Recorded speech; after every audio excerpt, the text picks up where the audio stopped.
안녕하세요. 심플한 관심 종목 TV입니다. 해당 영상은 이제 반일 테마 처음에 뭐 이제 친구한테도 연락이 오고 이게 뭐 악재냐 악재 아니냐 이거에 대해서 좀 말 좀 해달라고 해서 겸사겸사 그리고 이제 메일도 한 3분 정도가 보내주셨더라고요. 이제 원래 뭐 특별한 건 아니었고, 자, 내용을 보시면은 일단 대통령이 일본과 관계 굉장히 중시, 그러면서 갈등 속 손 내민 대통령, 이래가지고 이게 어제 오전 중에 나왔습니다. 토요일 오전 중에 나왔고, 뭐 수정은 9시네요. 뉴스 볼 때 이 시간도 좀 잘 보세요. 그냥 뉴스 무턱대고 보시는 것보다 시간이랑 언제 나왔는지 이것도 좀 중요합니다. 가끔 보시면 막 2년 전 뉴스를 들고 와서 호재인가요? 하시는 분들도 있는데 그러면 안 됩니다. 아무튼 뉴스 일자랑 시간 꼭 확인을 하셔야 되고, 자, 내용을 보면은 이게 뭐 이제 제목만 보면 엄청 악재일 수도 있겠다 이러다가 반일 테마 확 죽어버리는 거 아니냐 이 생각이 들 수도 있어요. 대신에 꼭 내용을 잘 체크를 하셔야 됩니다. 특히 주말에 시간이 많죠. 평일에 직장인들은 내용까지는 좀 디테일하게 보기 힘들 수 있어요. 근데 주말에는 이런 뉴스가 나오면은 내용을 읽어보고 꼭 한번 생각을 해보세요. 내용이 이게 얼마나 좀 영향이 갈까? 진짜 큰 악재인가? 혹은 큰 호재인가? 이거에 대해서 계속 고민을 해버릇 하셔야지 느는 겁니다. 그냥 제목 보고 다른 사람한테 이거 해석 좀 해주세요. 이 종목 어떤가요? 이러면은 자기 실력은 절대 안 늘어요. 하여튼 그런 점. 자, 내용을 보면은 주일 대사 때 그냥 일본에다가 고마움 전해달라. 강경 메시지 냈던 과거 발언과 온도차가 있다. 자, 근데 밑에 보면은 G7 참여랑 WTO 사무총장. 이것도 한 3-4달 걸리는 걸로 알고 있어요. 우리나라에서 한 분 올라갔죠. G7이 언제였더라 이거 열리는 거? 근데 이거에 대해서는 일본에서는 또 한국 빼라 뭐 이런 반발을 했었고, 그리고 강제징용 배상 문제는 언급이 안 됐어요. 지금 반일 테마에서 가장 큰 핵심이 뭐냐면은 이 배상 이겁니다. 징용기업 압류자산, 우리가 자산 강제로 갖다 공시송달을 했고 그거에 대해서 일본 제철 회사의 자산을 강제로 매각해가지고 지금 그게 제일 반일 테마의 스타트이자 현재로서는 가장 큰 재료라고 생각을 해요. 저는 뭐 개인 생각이긴 한데 결국엔 그거 관련해서 얘기는 언급은 없었어요. 내용을 보면은 그냥 일본과의 관계 발전을 위해 큰 노력을 하고 있다, 메시지를 보냈다는데 디테일함이 없죠. 우리나라에서 뭐를 어떻게 하겠다, 아니면은 우리나라에서 자산 매각 안 할 테니까 니네 수출 규제 풀어라, 뭐 이런 식으로 좀 협상을 위한 발언이라던가. 죄송합니다. 물 좀 한 잔 마실게요.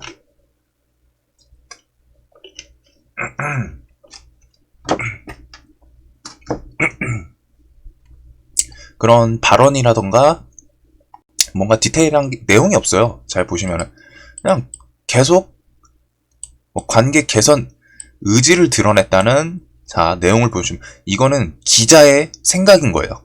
우리 정부는 일본과의 관계를 굉장히 중시한다. 관계 발전을 위해 큰 노력을 하고 있다. 근데 그 큰 노력에 대해서 어떤 행위나 액션이 안 나와 있죠. 그리고 관계 개선 의지를 드러냈다. 이거는 다시 한번 말씀드리지만 기자의, 그냥 이 문장을 보고서 기자의 생각인 겁니다. 그래가지고 뭐 뒤에는 뭐 일본 정부와의 협력을 통해서 무사히 한국으로 귀국시킨 거, 뭐 이거는 뭐 그럴 수 있죠. 도의적 행위니까. 자, 그리고서 뭐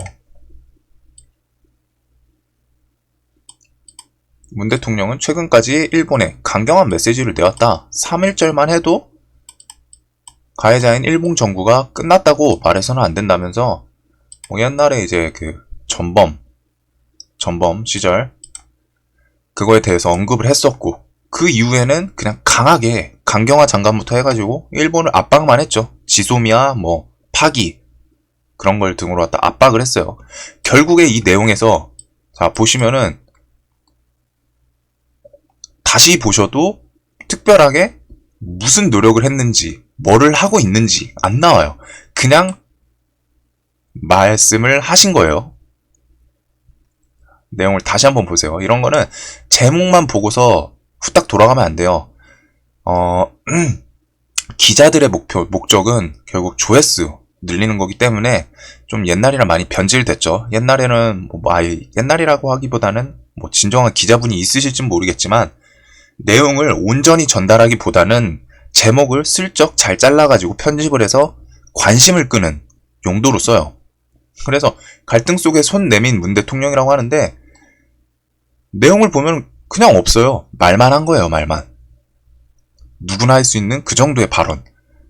관계 발전을 위해 큰 노력을 하고 있는데 어떤 노력을 했는지, 뭐를 했는지는 없고 정작 반일 테마의 지금 핵심인 그 일본 자산 강제 매각 이슈는 아직도 살아있고 그거에 대해서 안 하겠다, 중단하겠다 이런 것도 없고 일본이랑 어떤 거래를 하자, 협상을 하자 이런 얘기도 없어요.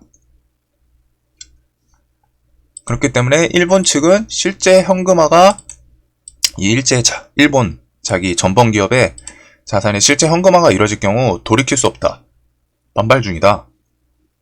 그래서 끝에 문장을 보시면은 대화를 통해 문제를 해결하자는 데에는 공감대를 형성을 했지만 구체적인 해결책을 찾지는 못하고 있다. 이게 찾지 못하는 건지 아니면은 서로 자존심 때문에 합의를 안 보는 건지 그거는 모르겠어요. 여튼 내용이 제목만 보면 이거 엄청 큰 악재 아닌가? 반일 테마 끝나는 거 아닌가? 화해해서 그럴 수 있지만 내용을 꼭 보셔야 돼요. 이런 거. 제가 HTS 뉴스 재료 단타 칠 때도 디테일하면 좀 웬만하면 시간이 되면 좀 챙겨보라고 말씀을 드리죠. 뭔가 제목에 딱 뭐가 좋은 게 떠. 그래도 저 누르고 만약에 매수를 했더라도 매수하고 나서라도 내용을 봅니다. 이 제목이랑 내용이랑 상반되는 내용 일대가 상당히 많아요. 상반될 때가. 제목에는 세계 1위 이런 식으로 써놨는데 내용을 봤더니 세계 1위를 목표로 하고 있다. 이런 식으로 갖다가 기자분들이 제목을 교묘하게 바꿔가지고 그게 법에 접촉이 안 됩니다. 문제가 없으니까 하는 거예요. 만에 문제 하나 되더라도 뉴스 삭제하면 그만이에요. 주식시장에서 좀 하시다 보면 그런 뉴스 봤죠? 뉴스 특보처럼 떴다가 몇 시간 지나니까 그 종목이 막 내려가고 있고 그 뉴스는 삭제됐어. 한마디로 주식시장에서는 모두 믿으면 안 돼요. 제목도 나오면은 그 밑에 디테일한 내용도 꼭 확인을 하셔야 됩니다. 내가 사기 전에 제목만 보고 사더라도 사고 나서라도 내용을 한번 꼭 확인하시는 행위가 필요해요. 그렇기 때문에 이거에 대해서 제목만 보면 일단 큰 악재인 것 같지만 내용은 별거 없었다. 알짜배기가 빠져있다. 자, 그리고 이거는 어제 일본 사는 친구가 이제 좀 각 나라에 퍼져 있어요. 캐나다 1명, 미국 1명, 고등학교 때 친구 녀석들, 그리고 두 분은 이제 좀 저보다 나이 있으신 분인데 사회생활 하면서 연을 맺고서 이제 일본 가서 살고 계신데 정부 한국 비자의 엄격화를 이거는 지금 일본 뉴스입니다. 제가 지금 야후 재팬이죠. 야후 재팬이에요. 그거에 대해서 지금 번역기를 돌린 건데 저도 일본어를 모르니까 일본 영어 잘 못해요. 잘 못하는 게 아니라 아예 모르죠. 이게 어제 오후 5시 이때 나왔어요. 일본 측에서. 이전에 나왔던 뉴스도 있을 수 있겠죠. 어찌됐든 이거 내용이 좀 번역이다 보니까 이상한데 결국 핵심은 한국 비자 엄격화 검토 등으로 갔다가 한국에 대해서 규제를 하겠다. 한국 관련해서. 그리고 이런 기사도 읽고 있습니다. 밑에 보면은 문 대통령, 한국 정부는 일본과의 관계 발전에 많은 노력. 아까 전에 그 뉴스죠. 그래서 댓글을 보면은 또 일본의 그 여론을 볼 수 있어요. 요즘 워낙 프로그램이 잘 돼 있어가지고 번역이 잘 돼 있으니까 보시면은 내용을 보면은 일본 측에서도 여론이 상당히 안 좋아요. 우리나라에 대해서. 당연하겠죠. 근본부터 국제법 위반으로 대항할 필요가 있다. 그럼 일본도 구체적인 조치를 해야 된다.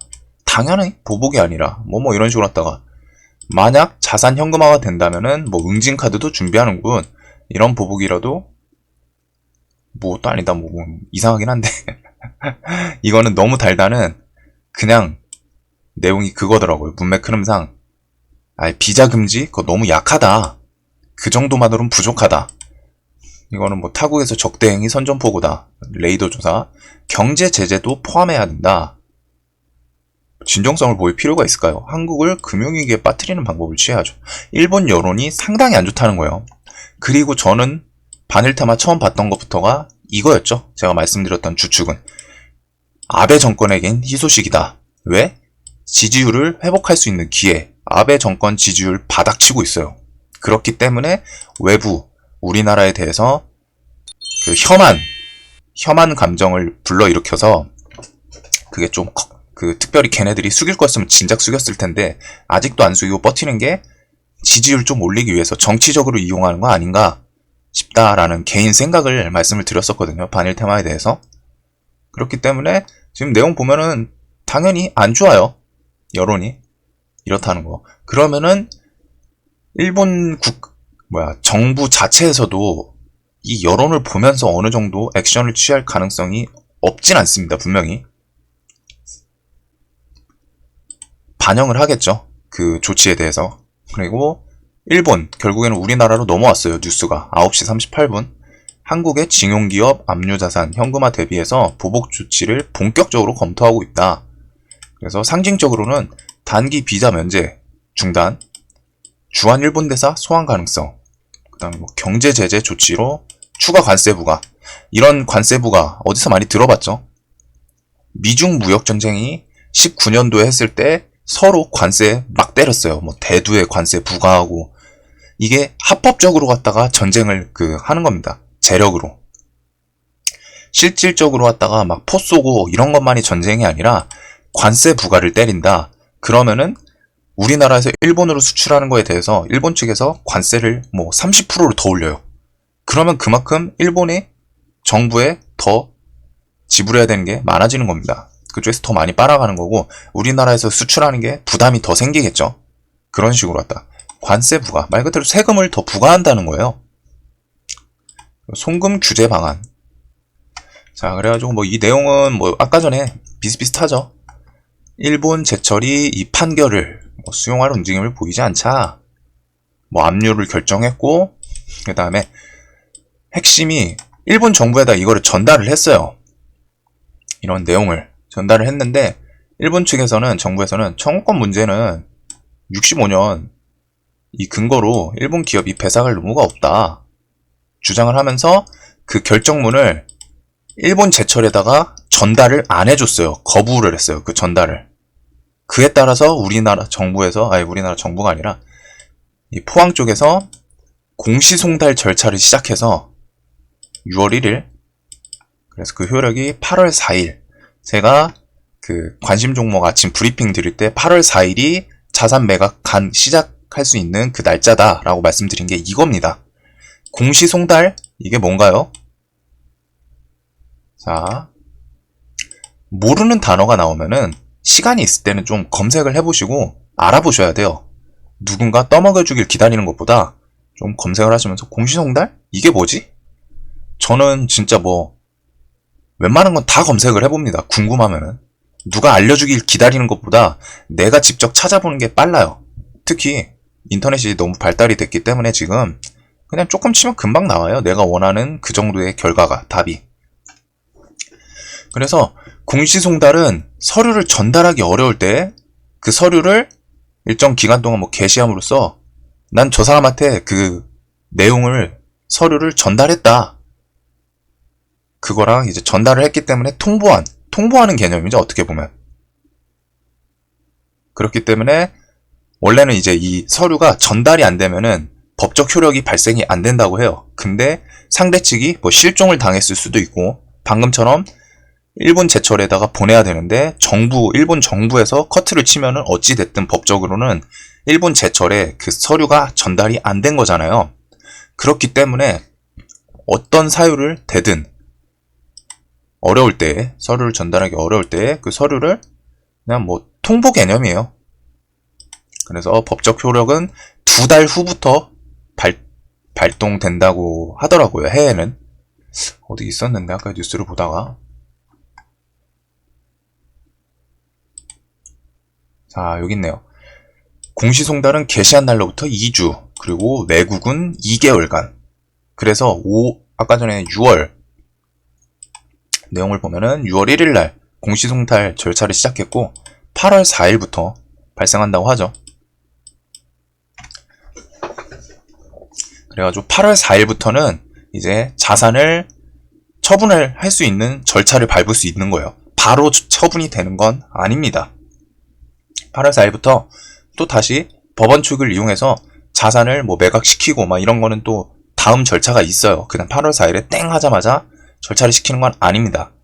어찌됐든 기간이 좀 있지만 상징적인 날짜는 8월 4일부터 된다는 거고, 그 8월 4일 전에 일본이 어떤 액션을 취하냐, 이때까지 안 취하고 우리나라에서 그러면은 가만히 있진 않겠죠. 가만히 있었을 거면 애초부터 이렇게 공시송달이고 뭐고 법적으로 왔다가 시비를 걸진 않았을 거예요. 시비를 건다, 이건 아니지. 우리나라가 시비 건 건 아니죠. 법적으로 왔다가 막 그렇게 절차를 진행하진 않았을 거예요. 한마디로 일본 측에서 반발 혹은 반발이 아니라 일본 측에서 숙이고 들어올 가능성은 좀 적고, 그에 따라서 8월 4일 전에 일본이 아까 전에 보여줬던 것처럼 뭐 비자 제한이라던가 그런 식으로 관세 부과라던가 그런 게 진행이 되면은 그때부터 반일 테마가 상당히 커질 확률이 높아 보입니다. 물론 그건 가봐야 알아요. 8월 4일 전에 진짜 일본이 뭐 숙이고 들어올 가능성이 없는 건 아니죠.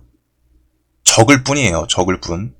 그리고서 우리나라도 이거 8월 4일 땡 하자마자 바로 시작을 할지는 모르겠어요. 매각 명령을. 바로 할지는 모르겠지만 어찌됐든 이날 기점으로 갔다가 방향성이 강하게 정해진다는 겁니다. 이날을 부근해서 일본 측에서 4일 전에 우리나라에 대해서 관세 부과처럼 압박을 들어올 수도 있는 거고, 8월 4일 됐는데 일본에서 반응이 없어. 그러면 우리나라에서는 이거 압류 자산 매각 명령 천천히 진행을 하겠죠. 그러면은 일본에선 그에 대해서는 분명히 반발을 할 거예요. 뭔가 반응을 할 겁니다. 지금 미국, 중국처럼. 그래가지고 그러면 당연히 반일 테마에 돈이 좀 쏠릴 수 있고, 그런 점. 그래가지고 포항지원에서 공시송달 효력이 발생하는 거에 맞춰서 압류자산 매각명령을 검토하는 작업에 들어갈 것으로 보는 견해가 힘을 얻고 있다. 들어가긴 할 거예요. 제가 봐도. 일본 측에서 특별하게 액션이 없으면은 당연히 하겠죠. 그래서 일본 측에서는 보복 가능성, 아까 그런 뉴스, 그리고 아까 말씀드렸던 거, 압류 결정문에 공시송달 효력이 발생해도 채무자에 대한 신문, 매각 명령 등 후속 절차가 조금 남아있어요. 그 법적 진행을 해야 되니까. 따라서 현금화를 바로 시킬 수 있는 건 아니지만 어찌됐든 8월 4일 전후를 기점으로 갖다가 일본이 액션을 취하든 우리나라가 액션을 취하든 있을 확률이 높아요. 일본이 숙이고 들어오는 게 아니라면은. 그리고 숙이고 들어올 거면은 진작 숙이고 들어왔을 것 같다라는 게 제 생각이에요. 하지만 반대로 갔다가 일본이 진짜 만에 하나라도 숙이고 들어올 가능성도 없진 않으니까 항상 재료를 아무리 좋아 보이는 게 있어도 반대쪽도 항상 생각을 해야 돼요. 그냥 하나에 꽂혀가지고 이건 무조건 간다 이러면 안 돼요. 리스크 관점에서 진짜 만에 하나 일본에서 먼저 오케이 우리가 그냥 그거 돈 줄게 할 가능성이 있기는 있어요. 근데 사실 이게 좀 더 들어가면은 우리나라 이게 좀 복잡한 게 뭐냐면은 우리나라에 대해서 이거를 배상을 하죠. 그러면은 세계 2차 전쟁, 2차 대전 때 했던 각 나라에서 이거 배상을 청구할 가능성이 높아요. 그래서 지금 일본이 이거에 대해서 안 주는 걸로 알고 있거든요. 왜? 우리나라에 대해서 이걸 인정하는 순간 2차 대전 피해국들에서 이거를 제기를 하면은 한번 판결이 나왔기 때문에 그거에 대해서 다 줘야 돼요. 그래서 일본이 이거에 대해서 죽어도 인정을 안 할 확률이 높습니다. 이건 개인 생각이긴 해요. 제가 알아본 그냥 이것저것 뉴스 쨍겨봤던. 그렇기 때문에 일본이 저는 숙이고 들어오진 않을 확률이 매우 높다라고 말씀을 드리는 거예요. 이건 개인 생각이에요. 다시 한번 말씀드리지만 좀 궁금하시면 그 일본 대해서 알아보세요. 이런 거를. 이거를 우리나라에다 지금 왜 40억이 사실 정부, 국가 입장에선 크진 않거든요? 40명한테 1억 원씩 배상. 40명이 아니죠. 4명. 4억이잖아요. 왜 근데 이거를 안 해주냐? 4억이면 사실 기업이 뭐 얼마나 작은지 모르겠지만, 얼마나 큰지 모르겠지만, 큰 금액은 아닌데, 왜 안 주냐면 이걸 인정하는 순간, 2차 대전 피해국들에서 배상 청구를 하면은 계속 패소할 확률이 높아요. 한번 판결이 나온 거기 때문에. 그래서 일본 측에서는 죽어도 안 할 거라고 저는 개인적으로 생각을 하고 있던 거예요. 그런 이제 뒤에 내용도 있습니다. 이런 거를 뭐 이거는 개인 생각이긴 한데 이렇게 디테일하게 어떻게 아시냐 물어보시는 분이 있는데 진짜 뉴스 많이 보고서 저도 생각한 것밖에 없어요. 제가 뭐 법 쪽에 일하는 것도 아니고 어떻게 알았겠어요. 그냥 그런 내용에 대해서 뉴스를 많이 챙겨보고 그거에 대해서 그냥 좀 생각을 이어보고 이런저런 얘기도 보고 그러니까 이제 내용을 아는 거겠죠. 제가 법 쪽의 사람이 아니니까 몰라요. 여하튼 그런 점 이거는 여기까지 보신 분들에 대한 팁이라고 해야 되나? 뭐 100%는 아니에요. 100%는 아니지만 그거가 상당히 크겠죠. 한번 배상을 해주면 2차 대전 패전국이 아니라 2차 대전에서 피해 입었던 국가들한테 다 배상을 해줘야 될 확률이 높아지니까 그래서 죽어도 안 하는 걸로 알고 있어요. 4억 원이 큰 돈이 아니잖아요. 기업 입장에서 보면 사실 기분이 나쁠 수는 있어도 자 그래가지고 요런 내용 그래서 저는 좀 더 좋아 보이고 자 모나미 이제 차트도 좀 그냥 슬쩍 섞어서 봐야죠. 자 모나미는 일단 제가 이 종목을 좋아하는 게 끼가 엄청 좋아요. 끼가 진짜 좋습니다. 반일 테마 때 상한가 얘는 상한가는 살짝 아니지만 상한가 상당히 좋죠. 이것도 상한가 가까이 갔지만 막판에 살짝 깨졌고 그래도 딱 차트를 보면은 끼가 상당히 좋다는 걸 알 수 있어요. 튈 때 시원하게 튀어주고 조정 받더라도 시원하게 튀어주고 물론 이슈가 살아있을 때의 모습입니다. 근데 지금 이슈가 죽어가는 건 아니죠. 그리고 내려오면서도 중간중간 아직 나 살아있다 건재하는 모습을 보여주면서 이런 식으로 내려올 때도 꿈틀꿈틀 계속 액션을 주고 내려오고 최근에 액션도 강했죠. 특히 거래량이 적은 상태로 추세가 상당히 좋아요. 적은 돈으로 갖다 올리고 있다는 건데 자 이거는 볼 때마다 좀 관점이 다를 수는 있어요. 그 거래량에 대해서 좀 완전히 이해를 하는 거랑 그리고 사람마다 해석하는 견해가 다르기 때문에 근데 저는 최근 차트가 상당히 좋다고 느끼는 게 거래량이 이때에 대비해서 상대적으로 엄청 적은 돈으로 올라오고 있습니다. 그렇다는 점은 어떻게 해석을 되냐면 저는 적은 돈으로 올린다. 거래량이 안 터진다. 반대로 말하면은 매도가 안 나온다는 거예요. 파는 사람이. 위로 사는 사람들 돈은 있는데 밑으로 파는 사람이 안 나오니까 원래 거래량이 터질 때는 뭐 올라가고 많이 팔고 많이 여기서 또 그거 받아먹고 사고 막 이런 식으로 할 때 거래량이 진짜 많이 터져요. 근데 거래량이 상대적으로 요 앞에서 4천억 2번이나 터졌던 거 대비해서 상당히 적은 거래량으로 스무스하게 올라가고 있죠. 이 점은 매도하는 사람이 많이 안 나온다. 매도하는 사람이 적은 이유는 요 주변에서 주가가 아직 더 싸다고 생각을 하는 사람이 많던가 더 올라갈 거라고 생각하는 사람들이 많은 이유 혹은 뭐 극단적으로 생각하면은 세력분들이 이거에 대해서 많이 매집을 해놨다? 그렇기 때문에 뭐 유통시총이 좀 적어서 시중에 돌아다닐 물량이 적어서 막 올리는 건가? 라고 뭐 생각까지는 할 수 있는데 거기까지는 사실 모르는 거고 그냥 거래량으로 봤을 때는 적은 거래량으로 잘 올라가고 있는 점 그런 점 그리고서 최근에 제가 좋아하는 이런 3번 돌파 자리 그런 것도 해당이 되고 이 종목은 이제 신고가가 별로 안 남았어요. 지금 6,700원이죠. 상한가 한 번 정도면은 신고가인 것 같은데 신고가 바로 근접이죠. 어찌됐든 조금 차트 관점에서도 나쁘지 않아 보여요. 그런 점 그리고서 재료 측면에서는 뭐 이제 언제가 딱 될진 모르지만 분명히 뉴스는 계속 신경은 써야 돼요. 신경은 써야 되지만 제 개인적인 그 생각을 말씀드렸습니다. 뭐 그게 정답은 아니에요. 100%. 절대 저를 믿지는 마세요. 제가 완전히 100% 신뢰했으면 여기 그냥 한 10억 정도는 봐왔겠죠. 5억, 10억은 샀을 거예요. 근데 그 정도까지는 아니고 주식에는 항상 예상치 못한 변수가 있기 때문에. 자, 분봉에서도 이런 전 고점 돌파하고서 그래서 살짝 깼지만 제가 지지는 보통 조금씩 깰 때가 많다고 말씀드리죠. 이런 모습이에요. 특히 모나미 같은 경우에는 호가가 얇아서 순식간에 얘는 큰 돈으로 매매하기 조금 힘들어요. 저는 마지노선이 한 1억 정도인 것 같아요. 제가 이 종목을 봤을 때는 제 기준에서는 한 1억에서 2억? 그 이상은 좀 호가를 보면은 좀 오싹해요. 왜냐면 사면은 위아래로 변동이 상당히 크거든요. 한번 사고서 막 순식간에 막 몇 호가 밀리는 건지 막 이래요, 요놈이. 호가가 얇아서 일어나는 현상이기도 한데, 호가 얇은 애들이 지지 저항을 좀 더 잘 깹니다. 왜? 지지하는 곳에 물량이 그렇게 많지가 않아요. 그러니까 누가 시장가로 팔면 살짝 깨고 또 다시 올라오고. 그럼에도 불구하고 요 자리 딱 지지를 해줬죠. 여기 이런 점. 어찌됐든 모나미는 차트 같은 것도 좀 괜찮아 보여요.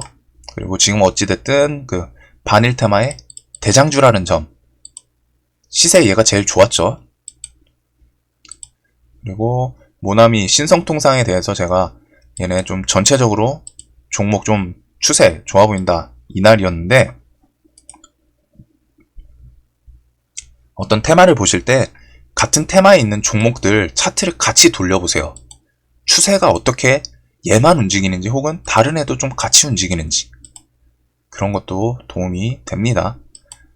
그래서 이제 동진 세미캠 이런 애들은 지금 반도체 타고 올라가고 있고, 지금 저는 개인적으로 봤을 때 움직임이 리드코프는 근데 얘는 좀 애매해가지고 저는 사실 그냥 모나미만 들고도 있고, 모나미가 제일 대장이니까 제일 편하게 매매할 수 있지 않을까. 시총도 그렇게 크진 않아요 또. 그래서 대장 위주로 갖다 하시는 게 좋아요. 웬만하면은 항상 대장 강조를 하죠. 웬만하면 대장해라. 특별한 이유가 아니라 대장이 좋아요. 그냥 통계를 내보시면 압니다. 대장이 죽을 때도 반등 주면서 죽고, 시세 올라갈 때도 제일 크게 올라가요. 대장이. 하여튼 반일 테마에 대해서 좀 재료 측면에서 제가 알고 있는 내용에 대해서 엄청 디테일하게, 제 기준이긴 하지만 엄청 디테일하게 제 생각을 한번 좀 풀어봤고, 그리고 차트상 거래량 같은 거 제 기준에 좀 포인트로 보이는 그런 것도 좀 말씀을 드렸습니다. 영상 도움 되셨다면 구독과 좋아요 꼭 좀 부탁드리고 주말 편히 쉬셨으면 좋겠어요. 영상 봐주셔서 감사합니다.